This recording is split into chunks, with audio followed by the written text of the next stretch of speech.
தமிழில் முதல் பக்தி சேனல் சாய் டிவி.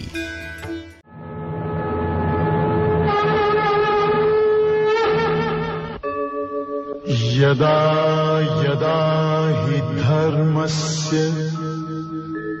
ग्लानिर्भवति भारत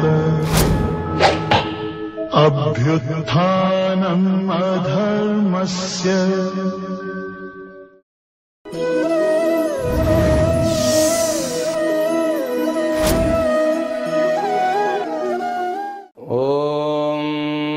गणानान्त्वा गणपतिगुं हवामहे कविं कवीनामुपमश्रवस्तमम् ज्येष्ठराजं ब्रह्मणां ब्रह्मणस्पत आनः शृण्वन्नोतिभिः सेदसादनम्. ॐ श्री महागणाधिपतये नमो नमः. ॐ प्रपन्नपारिजाताय तोत्रवेत्रैकपाणये ज्ञानमुद्राय कृष्णाय गीतामृतदुहे नमः. ஓம் மூர்த்தி எல்லாம் வாழி எங்கள் மோனகுரு வாழி அருள் வார்த்தை என்றும் வாழி அன்பர் வாழி பராபரமே. ஓம் சர்வேபியோ சத்குருபியோ நமோ நமः. எல்லாம் வல்ல அந்த அம்பிகையினுடைய பேரருளால் நம் அனைவருக்கும் அனைத்து விதமான சௌபாகியங்களும் கெட்டி அனைவருடைய வாழ்க்கையும் லக்ஷ்மி கட்டாட்சத்துடன் விளங்க வேண்டும் என்கின்ற இந்த பிரார்த்தனையுடன் இன்றைய உரையை தொடங்குகின்றோம். ஸ்ரீமத் பகவத்கீதா 2வது அத்தியாயம் 8வது ஸ்லோகம். அர்ஜுன உவாச்ச நஹி பிரபஷ்யாமி மமாபனுத்யாத் யச்சோகமுச்சோஷணம் இந்திரியாணாம் அவாப்ய பௌமாவசபத்ரமிருத்தம் ராஜ்யம் சுராணாமபி சாதிபத்யம். அர்ஜுனன் கடந்த ஸ்லோகத்தில் சரணாகதி என்கின்ற மாபெரும் தத்துவத்தை தன்னுடைய வாழ்க்கையில் கொண்டு வந்ததனுடைய விளைவாக அவனுக்கு இதுவரைக்கும் இருந்த அந்த வாழ்க்கையினுடைய பரிணாமங்கள் எல்லாம் அப்படியே மாறி, எப்படி ஒரு வெயில் காலத்திலிருந்தோ அல்லது மழை காலத்திலிருந்தோ அல்லது பனி காலத்திலிருந்தோ ஒரு வசந்த காலம் வந்தால் எப்படி இருக்கும், அந்த மாதிரி அவனுடைய வாழ்க்கையானது இப்போ மாறப்போகிறது. அவன் தன்னுடைய சரணாகதியினுடைய காரணத்தை இந்த ஸ்லோகத்தில் சொல்றார். ஏன்னா சாஸ்திரம் சொல்லுகிறது ஆச்சாரியவான் புருஷோ வேத. ஆச்சாரியவான்னாக்கா யார் தன்னுடைய குருவை கொண்டிருக்கின்றானோ அவன் இந்த வாழ்க்கையில் கண்டிப்பாக தடம் பிறள மாட்டான் அப்படிங்கிறது சாஸ்திரம். இதை திருமந்திரத்தில் நம்ம திருமூலரும் கூட அவ்வளோ அழகாக சொல்லியிருப்பார். தெளிவு குருவின் திருமேனி காண்டல், தெளிவு குருவின் திருநாமம் செப்பல், தெளிவு குருவின் திருவார்த்தை கேட்டல், தெளிவு குரு உரு சிந்தித்தல் தானே. அதில் வாழ்க்கையினுடைய அத்தனை தத்துவத்திலையும் சொல்லிட்டார் அவர். முதல்ல ஒரு குரு கிடைக்கிறது ரொம்ப அரிது. அவ்வை பாட்டி சொன்னா இல்லையா, அரிது அரிது மானுடராய் பிறத்தல் அரிது, அதிலும் கூன் குருடு செவிடு நீங்கி பிறத்தல் அரிது, கூன் குருடு செவிடு பிறடு நீங்கி பிறந்த காலையும் ஞானமும் கல்வியும் நயத்தல் அரிது அப்படின்னு சொன்னா இல்லையோ. அந்த மாதிரி இந்த மனுஷ பிறவி பிறந்து குரு இல்லாத வாழ்க்கை குருடர்கள் மாதிரி வாழ்க்கை அப்படின்னு சொல்லி எல்லா சாஸ்திரங்களும் சொல்றது. அதைத்தான் தெளிவு குருவின் திருமேனி காண்டல். முதல்ல குரு பிசிக்கலா ஒருத்தர் கிடைக்கணும். அது குரு கிடைக்காம இருந்தால் லைஃபினுடைய அந்த பூர்ணத்துவமே வராது அப்படின்னு சொல்லி முண்டகோபனிஷத்தும் சொல்றது. அந்தே நீவ நியமானா யதாந்தாஹா அப்படின்னு சொல்றது. குருடர்களால் வழி நடத்தப்படுகின்ற குருடர்கள் போல வாழ்க்கையில் ஆயிடும். அதனாலதான் ஆச்சாரியவான் புருஷோ வேத. ஏன்னா நம்ம பிறக்கிறச்சையே நமக்கு நிறைய சொந்த பந்தங்கள்லாம் இருக்கு. அதுவும் இந்தியாவில் நமக்கு சொந்த பந்தங்கள் அப்படின்னு ஒரு நீடுங்கிறது தெரியாம போயிடுது. இந்த வெளிநாட்டவர்களுக்கெல்லாம் அவர்களுடைய டெய்லி ப்ரேயர்லேயே எனக்கு நிறைய சொந்தங்களை கொடு, எனக்கு என்னை புரிந்து கொள்ளக்கூடிய உறவு முறைகளை கொடு அப்படின்னு சொல்லி அவெல்லாம் கேட்குற. ஏன்னா அவளுக்கெல்லாம் சின்ன வயசுல பிறந்த உடனே தனியாக வச்சுடுவாங்க. இங்கே அப்படி இல்லை. அப்பா வந்து இந்த மாடர்ன் காலத்துலேயும் ஒரு தகப்பன் வந்து தன்னுடைய குழந்தைக்கு என்ன பண்ணணும் அப்படின்னு சொல்லி யோஜனை பண்ணி அவர்களுக்கு பண்ண வேண்டியதெல்லாம் பண்ணிட்டு தான் இருக்கார். அப்போது இந்த குரு வந்து தானாக ஏற்படுவதல்ல, நாம வழியை சென்று குருவினை தொடர்பு கொள்ள வேண்டும். அதைத்தான் நம்ம கடந்த தொகுப்புலையும் நான் சொன்னேன், பெரியாரை துணை கோடல். ஏன்னா இந்த கண்களுக்கும் நம்முடைய புத்திக்கும் அளவுக்குட்பட்ட தன்மை, அது வந்து ஒரு லெவலுக்கு மேலே திங்க் பண்ண முடியாது நம்மளால. நம்ம கண்கள் பத்தாது. ராமகிருஷ்ணர் சொல்லுவார், ஊன கண்கள் என்றைக்கும் உதவா. அது வந்து இருக்கிறத இல்லைன்னு காமிக்கும், இல்லாததை இருக்குன்னு காமிக்கும். இந்த ஆகாசத்தை பார்த்தா நமக்கு ப்ளூவாக தானே தெரியறது. ஆனால் சயின்ஸ் என்ன சொல்றது, அது வந்து கலரே கிடையாது, ஆகாசத்துக்குன்னு கலர் கிடையாதுன்னு சொல்றது. ஆனால் நமக்கு வந்து என்ன, ஆகாசம் வந்து இந்த நாலேஜ் அடைஞ்சதுக்கு அப்புறம் கூட ஆகாசத்துக்கு கலர் இல்லை அப்படின்னு சொல்லிட்டு அதுக்கப்புறம் பார்த்தாலும் கூட அது ப்ளூவாக தான் தெரியுது. அப்போ கண்கள் நம்மளை ஏமாற்றுகிறதுன்னு தானே அர்த்தம். அது மட்டுமல்ல, இந்த கோப்பர்நிக்கஸ்ன்னு ஒருத்தர் இருந்தார், நிக்கோலஸ் கோப்பர்நிக்கஸ். அந்த ஆள் வந்து இந்த பூமி வந்து மையம் கிடையாது, அவருக்கு முன்றைய அந்த பாரம்பரியங்கள் எல்லாம் பூமி தான் இந்த அண்ட சராச்சரங்களுடைய மையம், பூமியைத்தான் சுற்றுகின்றன சூரியன் முதலான கோள்கள் அப்படின்னு நம்ம நினைச்சிட்டு இருந்தோம்.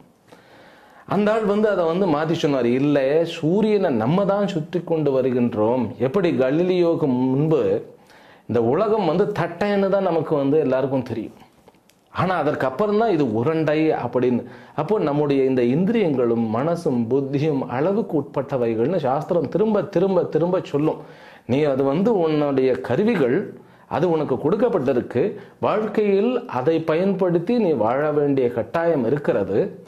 அதை வந்து பாழ்படுத்தாத, அதாவது கண்ணா பின்னான்னு அதை உபயோகப்படுத்தி அளவுக்கு மேலே அதை வந்து உபயோகப்படுத்தி அதை வந்து பாழ்படுத்தக்கூடாது. ஆனால் எதற்கு உபயோகப்படுத்த வேண்டுமோ அந்த இந்திரியங்களுக்கு வந்து அந்த உண்டான அந்த உணவினை கொடுத்து அதை தீக்ஷண்யமாக வைக்கணுமா.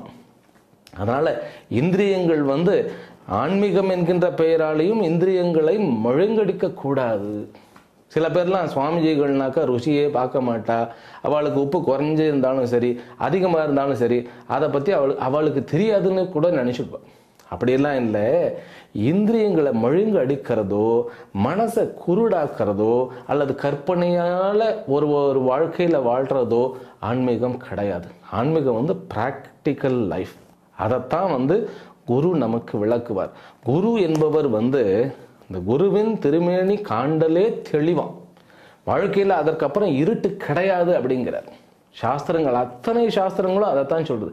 தத்தாத்திரேயரே வந்து தனக்கு குரு கிடைக்காம, அவரே ஒரு பெரிய குரு, அவர் குரு கிடைக்காம 24 பேர்கள் எனக்கு வந்து, அதாவது பசு, அந்த ஒரு ஆட்டு இடையன், இவர்களெல்லாம் வந்து தனக்கு குருவா அமைஞ்ச மாதிரி சொல்றார் அவர்.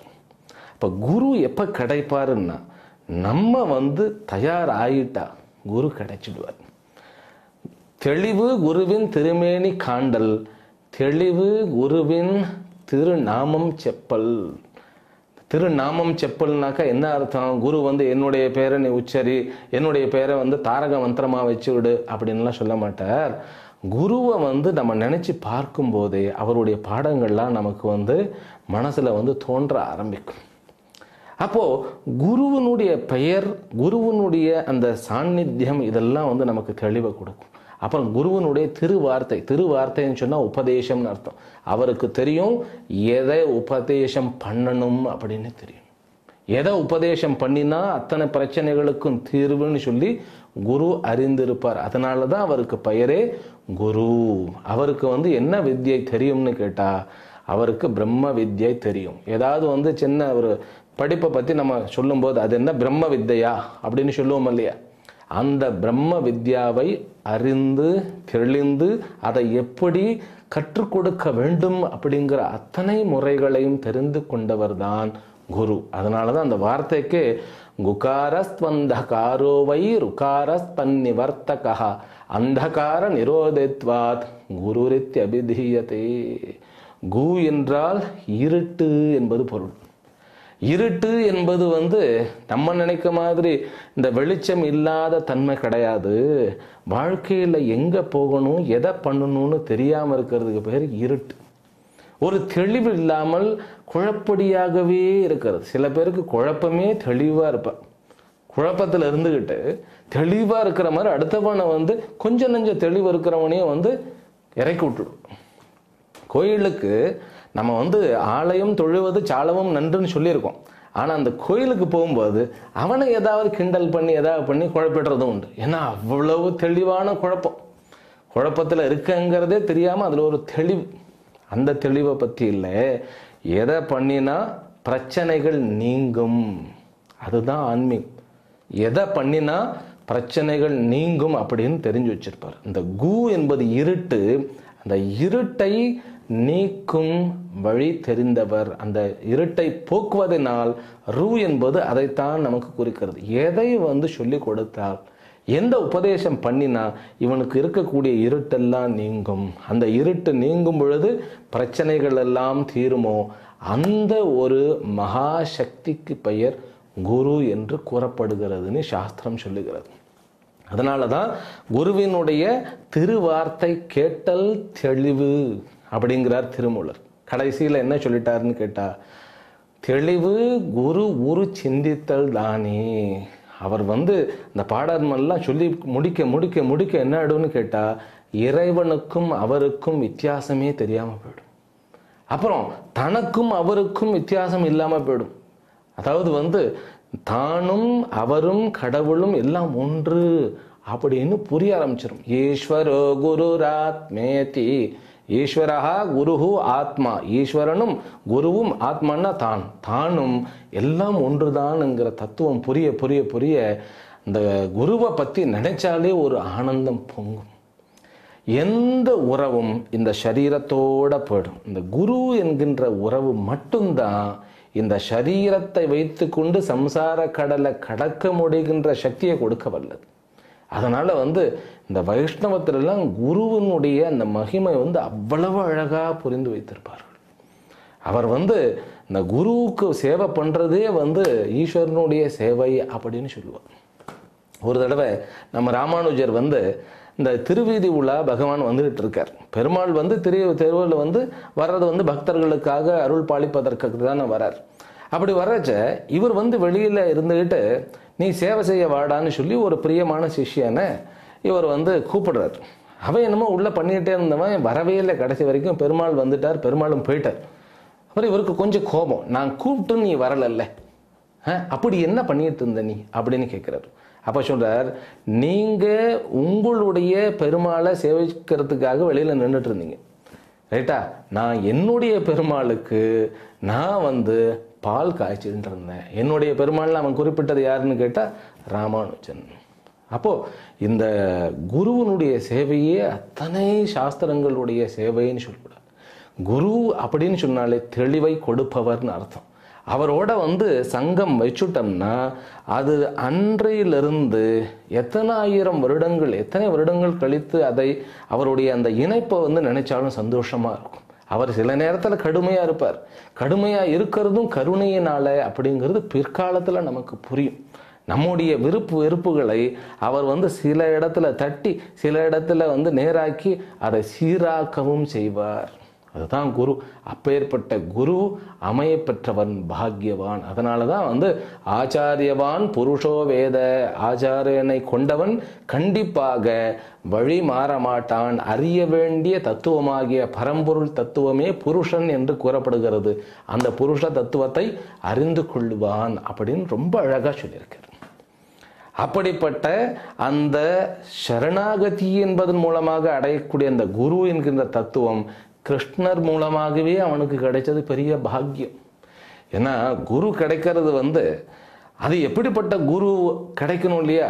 மோதிர கையில குட்டுப்பட்டாலும் மோதிர கையில குட்டுப்படணும் இல்லையா? குரு என்பவர் நல்ல பாம்பு மாதிரி இருக்கணுமா? நல்ல பாம்புன்னா எப்படின்னா ஒரே விழுங்குல விழுங்கிடும். இறைய கவி ஒரே லபக்குன்னு அப்படியே முழுங்கிடும். இந்த தண்ணி பாம்புன்னு எல்லாம் சொல்லுவா இல்லையா? அது இறைய கவ்வி முழுங்கவும் முடியாம துப்பவும் முடியாம இரண்டுமே சேர்ந்து இறந்துடும். அதனால குரு கிடைக்கிறதுலையும் கூட அந்த நல்ல பாம்பு மாதிரி, நல்ல பாம்புன்னா நெகட்டிவான எக்ஸாம்பிள் இங்கே தப்பாக புரிஞ்சிடக்கூடாது. நல்ல பாம்பு மாதிரி கொத்திக்கிட்டே இருப்பான்னு சொல்லி நம்ம புரிஞ்சுக்கிடக்கூடாது.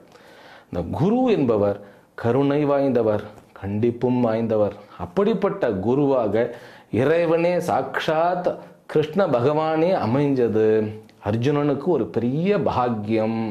அப்படி அமைந்ததில் இன்னொரு மாணவனும் உபனிஷத்தில் நிறைய மாணவர்கள் சிலாகித்து பேசுவது உண்டு.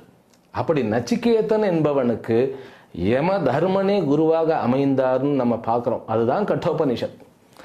அந்த கட்டோபனிஷத்தில் அவன் ஏதோ பிரச்சனையினால அவன் தன்னோட சரீரத்தோடைய யமலோகத்துக்கு போக அங்கே யமதர்மன் அப்போ இல்லை. இதை நம்ம சொன்னோம்னா இன்னும் கொஞ்சம் டைம் ஆகிடும் நமக்கு. அந்த யமதர்மன் 3 இரவுகள் அவர் இல்லை, 3 நாள் இந்த பையன் அங்கே வெயிட் பண்ணிட்டு இருக்கான். அதுக்கப்புறம் அவர் வந்த உடனே இது 3 நாள் எனக்காக வெயிட் பண்ணிட்டு இருக்கேப்பா, அதனால 3 வரம் கேளு, முதல்ல உன்னை நான் அமைதிப்படுத்திடுறேன், அதுக்கப்புறம் நான் எதற்கு வந்திருக்கேன்னு நான் கேட்குறேன்னு சொல்லி கேட்க, இவன் எடுத்த உடனே டக்குன்னு 3வது வரமா ஆத்ம வித்யான்னா என்ன, இந்த மரணத்திற்கு அப்பால் என்ன அப்படின்னு சொல்லி கேட்க ஆரம்பிச்சிட்டான். அப்படி அவனுக்கு கேட்ட உடனே யமதர்மனே குருவாக அமைந்தார். இந்த அர்ஜுனனுக்கு சிறு வயதிலிருந்து தான் கூடவே இருந்த நண்பனே குருவாக மாறுறது அப்படிங்கிறது ஒரு பெரிய சமாச்சாரம், பாக்கியம். தான் எதற்காக சரண் அடைந்தேன் அப்படிங்கிறதையும் இங்கே தெளிவாக்குறார். என்னன்னு கேட்டா, என்னுடைய இந்த சம்சார பந்தம் என்னை சுட்டு இருக்கின்றது, என்னுடைய இந்திரியங்களை பாழ்படுத்துகிறது. இவருக்கு அப்படியே கிருகிருன்னு வந்துட்டு இருக்கு, கண்கள் எல்லாம் இருட்டுகின்றன, நாக்கெல்லாம் உளறிவிட்டது, இந்த அவனுடைய ஸ்கின் தோள்கள் எல்லாம் எரிகின்றன. இத்தனையும் எதனாலன்னே அவரால் கண்டுபிடிக்க முடியல. பிரச்சனைகளை கண்டால் விலகி ஓடுவதும், பிறகு பிடித்ததை கண்டு விரைந்து நெருங்குவதும் தான் மனதனுடைய இயல்பு. எங்கேயாவது பிரச்சனைன்னா விட்டுட்டு போயிடும், அப்புறம் வேற எதையாவது பிடிக்கும், அங்கேயும் பிரச்சனைனா விட்டு போயிடும். இதுதான் மனசனுடைய இயல்பு. இந்த இயல்பு எனக்கு இப்பொழுது ஏன் வருகிறதுன்னு சொல்லி, ஏன்னா இவன் பெரிய பராக்கிரமசாலி இல்லையா, அந்த குழப்பத்தில் இவர் கேட்க அவர் சொல்றார், எனக்கு இப்போ இந்த ராஜ்யம், பெயர், புகழ், பதவி, பட்டம், பணம், செல்வாக்கு இதிலெல்லாம் ஒரு அட்ராக்ஷனே இல்லை. எனக்கு அப்படியே போட்டுட்டு போயிடணும், அப்படியே சன்னியாசியாக போயிடணும்னு தான் தோணுகிறது அப்படின்னு சொல்லி மறுபடியும் சொல்றார். எப்படி சொல்லிட்டு என்ன பண்ணுகிறார் அப்படிங்கிறத சஞ்சயன் அடுத்த ஸ்லோகத்தில் சொல்லுகிறார். படிப்போம். சஞ்சய உவாச்ச ஏவ முக்த்வா ஹ்ருஷைகேஷம் குடாகேஷः பரந்தப நயோத்ஸ்ய இதி கோவிந்தம் உக்த்வா தூஷ்ணிம்ப பஹுவஹ தமுவாச்ச ஹ்ருஷைகேஷः பிரஹசன்னிவ பாரத சேனயோருபயோர் மத்தியே விஷீதந்தமிதம் வசஹ. 2 ஸ்லோகங்களில் அவன் என்ன செய்கின்றான் என்பதை சொல்லுகிறார். இவ்வாறு சரணாகதியை அடைந்தவனாக அவன் அப்படியே சொல்லிக்கிட்டு என்ன பண்ணிடுறார் அப்படின்னா, நான் போரிட போறது இல்லை கிருஷ்ணா அப்படிங்கிறத உறுதியாக சொல்லிட்டு அப்படியே அமைதியாக உட்கார்ந்துடுறார். யார்?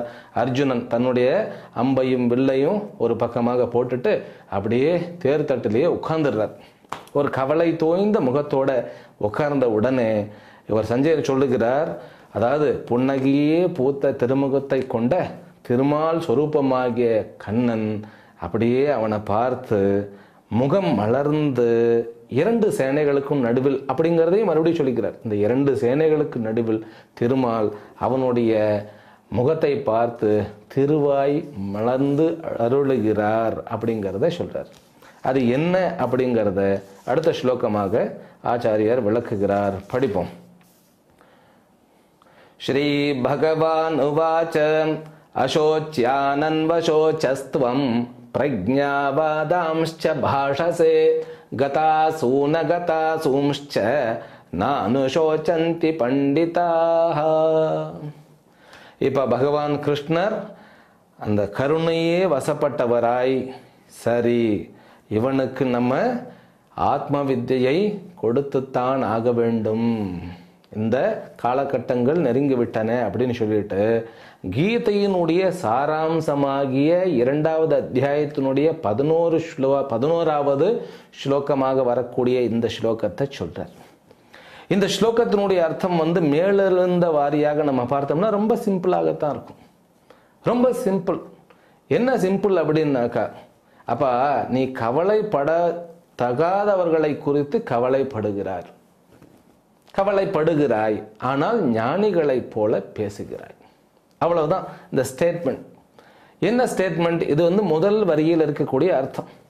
யாருக்காக கவலைப்பட வேண்டியது இல்லையோ அவளுக்காக நீ கவலைப்பட்டு இருக்க. அப்புறம் என்ன? ஆனால் ஞானி மாதிரி பேசுற. இதை நம்ம பேசுவோம் இல்லையா? எப்படி பேசுவோம்? இந்த உலகமே மாயை, ஏதாவது பிரச்சனை வந்துட்டா சீச்சி இந்த பழம் புழிக்கும் அப்படின்னு சொல்லிட்டு நம்ம சொல்றோம் இல்லையா? இது வேண்டாம், இதெல்லாம் வந்து எல்லாம் மாயை, இதெல்லாம் வந்து ஒரு காலத்தில் எல்லாமே அழிஞ்சிரும் சார் அப்படின்னு சொல்றோமா இல்லையா? எதுவுமே நிலை இல்லை சார்னு சொல்லுவோமா இல்லையா? ஏதாவது முயற்சி பண்ணிட்டு கிடைக்கலன்னா அப்ப ஞானம் பேசுறது, தத்துவம் பேசுறது. அப்படிதான்ப்பா நீயும் பண்ற அப்படின்னு சொல்லாம சொல்றார். அதாவது அவர் சொல்லும் போதே அசோச்சியான் அன்வசோச்சாகா, கவலைப்பட தேவையில்லாதவர்களை குறித்து கவலைப்படுகிறாய், ஆனால் ஞானிகளைப் போல பேசுகிறாய். இது வந்து உன்னுடைய ஸ்டேட்மெண்ட்லேயே கான்ட்ரவர்சி இருக்கிறது. கான்ட்ரவர்சின்னா என்ன? உனக்குள்ளேயே குழப்பம் இருக்கிறது. ஏனென்றால் ஞானிகள், ஞானத்தை உரைப்பவர்கள் அல்லது புரிந்து கொள்பவர்கள் கவலைப்பட மாட்டார்கள். எதற்காக கவலைப்பட மாட்டார்கள் அதையும் சொல்றார். கதாசூன் அகதாசூன், கடந்தவர்களை பற்றியோ அல்லது அதாவது இறந்து போனவர்களை பற்றியோ அல்லது இறக்க போகின்றவர்களை பற்றியோ குறித்து கவலைப்பட மாட்டார்கள் அப்படின்னு சொல்லிட்டார். பண்டிதாகனாக்க ஞானிகள், அவ்வளவுதான் இதனுடைய அர்த்தம். ரொம்ப சிம்பிள். இது வந்து எப்படி பகவத்கீதையினுடைய சாராம்சமே இதுல எப்படி அடங்கி இருக்கிறது அப்படிங்கிறது நம்ம வந்து வகுப்புல வரக்கூடிய வகுப்புகளை படிக்க படிக்க படிக்க படிக்க தெரியும். அதாவது வந்து கவலைப்படுவது என்பது தேவையற்றது. சாஸ்திரத்தினுடைய இறுதியான உறுதியான இந்த அறிவிப்பு, அதாவது சொல்றதை விட டீச்சிங்னு சொல்லணும். இந்த உபதேசம் என்னன்னு கேட்டா, கவலைப்பட வேண்டிய அவசியம் கிடையாது. எதை பற்றி கவலைப்பட வேண்டும்னா எதை பற்றியும் கவலைப்பட வேண்டிய அவசியம் கிடையாது. ஆனால் பொறுப்பு இல்லாமல் இருப்பதல்ல அதற்கு பொருள்.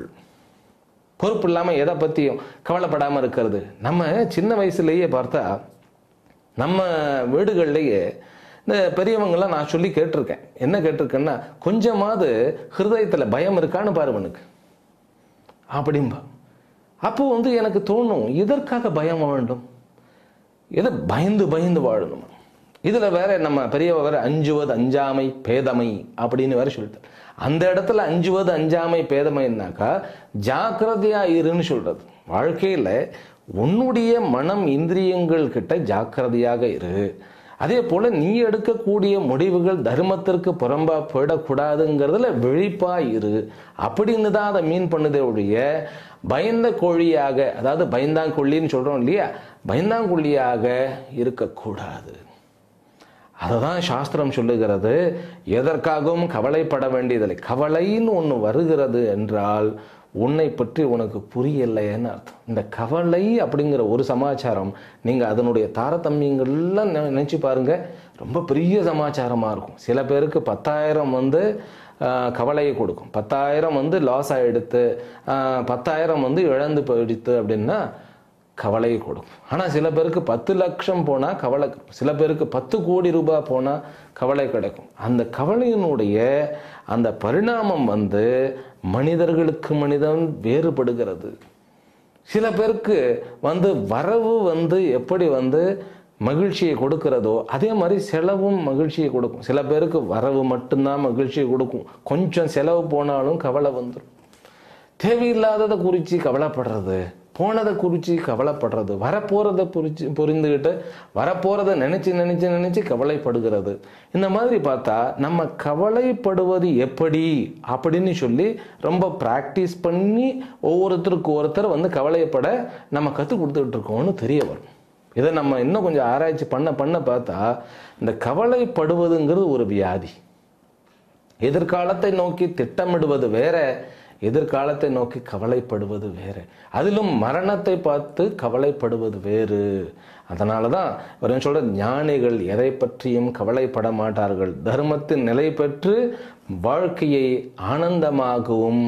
அதனால தான் நாமார்க்கும் குடியெல்லோம் நமனையஞ்சோம், நரகத்தில் இடர்படோம் நடலை இல்லோம், ஏமாப்போம் பிணியறியோம் பணிவோம் அல்லோம், இன்பமே எந்நாளும் துன்பமில்லை அப்படின்னு சொன்னார். அது ஞானத்தினுடைய வெளிப்பாடு, அகங்காரத்தினுடைய வெளிப்பாடு அல்ல. அகங்காரங்கிறது வேற மாதிரி பண்ணது. ஹிரண்யகசிப்புக்கு இருந்தது அகங்காரம், ராவணேஸ்வரனுக்கு இருந்தது அகங்காரம், நரகாசுரனுக்கு இருந்தது அகங்காரம், மது கைட்டபர்களுக்கு இருந்தது அகங்காரம், மகிஷாசுரனுக்கு இருந்தது அகங்காரம். இதெல்லாம் அகங்காரம் என்பவர்கள் தன்னுடைய அகங்காரத்தை பயன்படுத்தி தர்மத்திற்கு எதிராக வேலை செய்பவர்கள். அதாவது அடுத்தவர்களை கொல்றது, அடுத்தவர்கள் சொத்தை கொள்ளையடிக்கிறது, அதே போன்ற தீயதெல்லாம் பண்ணிட்டு கொஞ்சம் கூட கில்ட்டி இல்லாமல் இருக்கிறது. இதெல்லாம் அசுரத்தன்மை. இதுதான் அகங்காரத்தினுடைய வெளிப்பாடு. அதனால தர்மத்தை சார்ந்து இருக்க வேண்டும் அப்படின்னு சொல்லி இது தர்ம ரீதியாக புரிந்து கொள்ளுவது இப்படி புரிந்து கொள்ளணும். அப்புறம் வாழ்க்கையினுடைய முக்கியமான நோக்கமே கவலையை வெல்லுவது, அனைத்தையும் வெல்லுவது. இந்த உடலினுடைய நோக்கம் என்னன்னு கேட்டா இந்த உடலையே வெல்லுவது. ஏன்னு கேட்டா கவலையை கொடுக்கிறது இந்த உடல் தான். முதல்ல நம்ம இந்த சரீரம் தான் கவலை கொடுக்குது. அப்புறம் என்ன கவலை கொடுக்குன்னு கேட்டா மனசு, நம்முடைய மனசு. அப்புறம் என்ன, இந்த சரீரத்தையும் மனசையும் சேர்த்து வைக்கிறது என்னன்னு கேட்டா இந்திரியங்கள். அப்போ என்னுடைய இந்திரியங்கள்லாம் என்னன்னு கேட்டா நம்ம கிட்ட 10 இந்திரியங்கள் இருக்கு. கண், காது, வாய், மூக்கு, நாக்கு அப்படிங்கிற சுவை, ஒளி, ஊறு, ஓசை, நாற்றம்.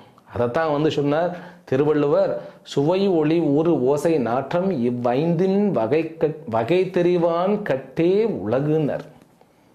அதை பற்றி கொஞ்சமாவது தெளிவாக இருந்தேன்னாக்கா நீ தெளிவாக இருப்பப்பா அப்படின்னு சொல்கிறது தான் திருவள்ளுவருடைய நோக்கம். ஏன்னா அங்கே தான் சமாச்சாரமே இருக்கிறது. உன்னுடைய சரீரம் இறப்பை நோக்கி சென்று கொண்டிருக்கிறது, அதனுடைய வேலையே உன்னை பயமுறுத்துறது தான். உன்னுடைய மனசு இந்த சரீரத்தை பின்பற்றுகிறது, அதனால அதனுடைய வேலையே பயமுறுத்துறது தான். அதே போல உன்னுடைய இந்திரியங்கள் எப்பொழுதும் தன்னுடைய விஷயங்களிலே செலுத்துவது. அதாவது நமக்கும் நம்ம கிட்ட காது இருக்கு. அந்த காது காதுன்னு சொன்னா என்ன, கேட்கின்ற திறன் இல்லையா? அந்த கேட்கின்ற திறன் உங்ககிட்ட இருக்கான்னு கேட்டா இருக்குன்னு தானே சொல்லுவோம் நம்ம. ஆனா அது உங்களோடதா அப்படின்னு கேட்டா விசித்திரமா இருக்கும். ஏன் சுவாமிகள் இப்படி கேட்கிறாருன்னு சொல்லி நினைக்குமா இல்லையோ? அந்த காது என்கின்ற கேட்கும் திறன் நம்ம கிட்ட இருந்தாலும் எங்கு சப்தம் தோன்றுகிறதோ, ஏதாவது ஒரு சப்தம் இருந்தாதான் இந்த காது கேட்கும், இல்லைன்னா அது கேட்காது, அப்படியே இருக்கும். அந்த கேட்கின்ற திறன் அப்படிங்கிறது சப்தத்தை சார்ந்து இருக்கின்றது. இதை நீங்கள் நல்லா யோசனை பண்ணி பார்க்கணும். ஒவ்வொரு இந்திரியங்களும் நம்மக்கிட்ட இருக்கு, அதனால நம்மளுதுன்னு நம்ம நினைக்கிறோம். கிடையாது. சப்தம் இருந்தால்தான் கேட்கின்ற திறன் இருக்கும். சப்தம் இல்லை என்றால் கேட்கின்ற திறன் நமக்கு இருக்கின்றது அப்படின்னு நமக்கே புரியாது, அனுபவத்தில் வராது. அப்படியே இருந்தாலும் தெரியாது.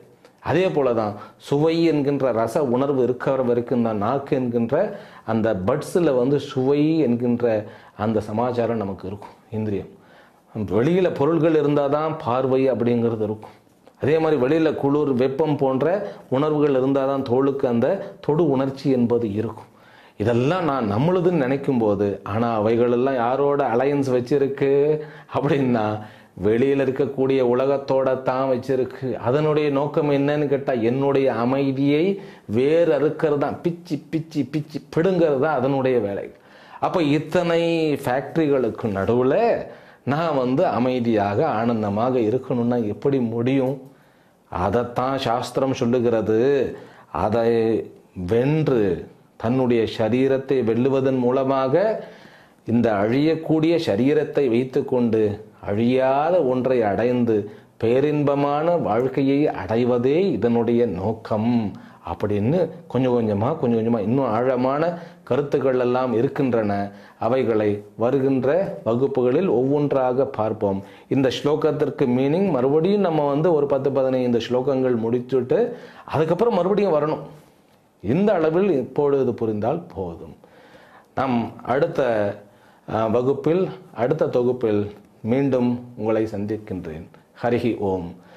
ஓம் பூர்ணமதః பூர்ணமிதம் பூர்ணாத் பூர்ணமுதச்யதே பூர்ணஸ்ய பூர்ணமாதாய பூர்ணமேவாவசிஷ்யதே.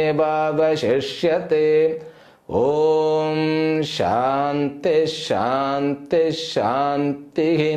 ஹரி ஓம். ஸ்ரீ குருப்யோ நமः. ஹரி ஓம்.